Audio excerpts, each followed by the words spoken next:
السلام علیکم ورحمۃ اللہ وبرکاتہ۔ میں اکبر حسین سعودی عربیہ سے بول رہا ہوں۔ ہم نے کچھ لوگ سے سنا ہے کہ جنت البقیع سے مٹی لے جا کے گھر پہ رکھتے ہیں اور گھر والوں سے وراثت کرتے ہیں کہ ہم انتقال ہو جائیں گے یہ مٹی قبرستان میں ڈال دیں گے۔ یہ صحیح ہے یا غلط ہے؟ اس کا مجھے جواب چاہیے۔ السلام علیکم ورحمۃ اللہ وبرکاتہ۔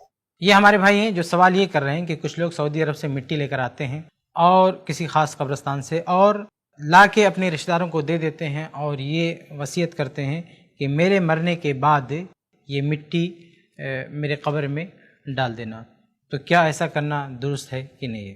تو دیکھیے، اس چیز کی کوئی اصل نہیں ہے، نامعلوم کس نے اس کو ایجاد کیا ہے۔ کتاب و سنت کی روشنی میں اس کی کوئی گنجائش نہیں ہے کہ آدمی کہیں کی مٹی لا کے اور اپنی قبر میں ڈالنے کی وصیت کرے، اور اس کے ساتھ یہ اعتقاد بھی رہتا ہوگا ان لوگوں کا کہ وہاں کی مٹی ڈالنے سے کچھ فائدہ ہوگا، شاید عذاب وغیرہ کا معاملہ۔ تو یہ سب بیکار کی باتیں ہیں۔ یہاں پہ دو چیز میں آپ کے سامنے واضح کروں گا۔ پہلی چیز یہ کہ اللہ کے نبی صلی اللہ علیہ وسلم کی بڑی ہی مشہور حدیث ہے، صحیح بخاری میں، صحیح مسلم میں۔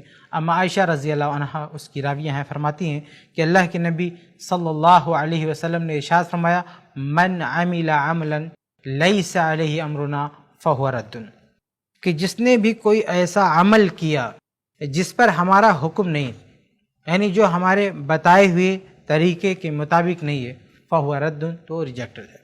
تو یہ حدیث کہتی ہے، یہ حدیث بخاری میں بھی ہے، مسلم میں بھی ہے، یہ حدیث کہتی ہے کہ کوئی بھی عمل انجام دینے سے پہلے اللہ اس کے رسول کی منظوری ضروری ہے، اس کے حوالے سے اللہ اس کے رسول صلی اللہ علیہ وسلم کی تعلیم کا ہونا ضروری ہے، ورنہ وہ عمل درست نہیں ہوگا۔ یہ عبادات کا مسئلہ ہے۔ ایک آدمی انتقال کر گیا، اب اس کو قبر میں دفن کرنا ہے، یہ ساری چیزیں ایسی ہیں جس میں ہمیں کتاب و سنت کی پابندی کرنی ہوگی۔ اسلام نے جو طریقہ بتایا ہے تکفین کا، تدفین کا، اس طریقے سے ہم ہٹ نہیں سکتے۔ تو پہلی بات یہ کہ کتاب و سنت میں اس عمل کا کوئی ثبوت نہیں ہے، یہ پہلی بات ذہن میں رکھیں۔ اور دوسری بات یہ ہے کہ ہو سکتا ہے جو اس طرح کا عمل کر رہے ہوں ان کے ذہن میں یہ ہو کہ اگر ہم یہاں کی مٹی لائیں گے اور قبر میں رکھ دیں گے تو ہمارا عذاب ختم ہو جائے گا، ہمیں جو ہے قبر میں کوئی تکلیف نہیں ہوگی۔ تو دیکھیے، اس میں اپنے ساتھ ایک طرح کی بدگمانی بھی ہے۔ دیکھیے، ہو سکتا ہے اللہ تعالیٰ سے اچھا گمان رکھنا چاہیے، اپنے گناہوں سے ڈرنا بھی چاہیے اور اللہ تبارک و تعالیٰ سے اچھی امید رکھنی چاہیے۔ آپ کیوں ایسا فیصلہ کر کے بیٹھے ہیں کہ قبر میں جائیں گے تو آپ کو عذاب ہی ہوگا؟ یہ کیسے آپ نے یہ فیصلہ کر لیا کہ عذاب ہونا وہاں پہ لازم ہے؟ آخر یہ مٹی کیوں رکھ رہے ہیں؟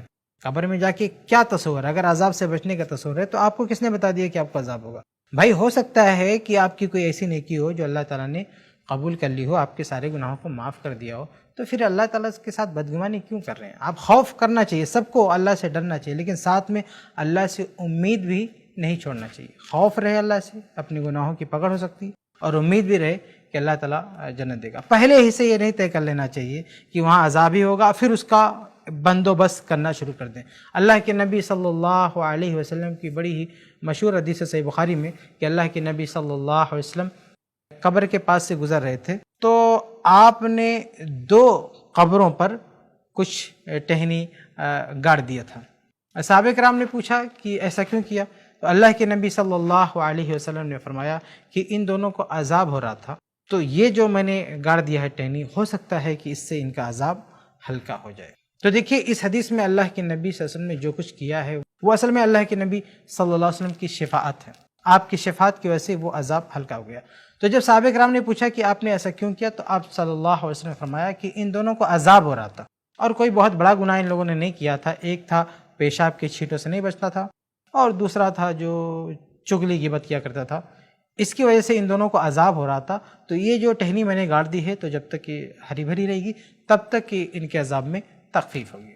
اس حدیث میں ذرا اس پہلو پر غور کیجئے کہ اللہ کے نبی صلی اللہ علیہ وسلم کو جب پتہ چل گیا کہ ان کو عذاب ہو رہا ہے تو آپ نے اس عذاب کی تخفیف کے لیے کچھ کیا، یعنی وہ ٹہنی وغیرہ گاڑی۔ تو اس سے یہ پتہ چلتا ہے کہ جب آپ سے ہم کو جہاں نہیں بتایا گیا، جس قبر کے بارے میں ایسا کچھ نہیں پتا تھا، اس قبر کے بارے میں اللہ کے نبی صلی اللہ علیہ وسلم نے اس طرح کا کوئی کام نہیں کیا کہ ٹہنی گاڑ دیں، کچھ کر دیں، جبکہ آپ صلی اللہ علیہ وسلم نے ایک جگہ کیا ہے، لیکن دوسرے قبروں کے ساتھ آپ صلی اللہ علیہ وسلم نے ایسا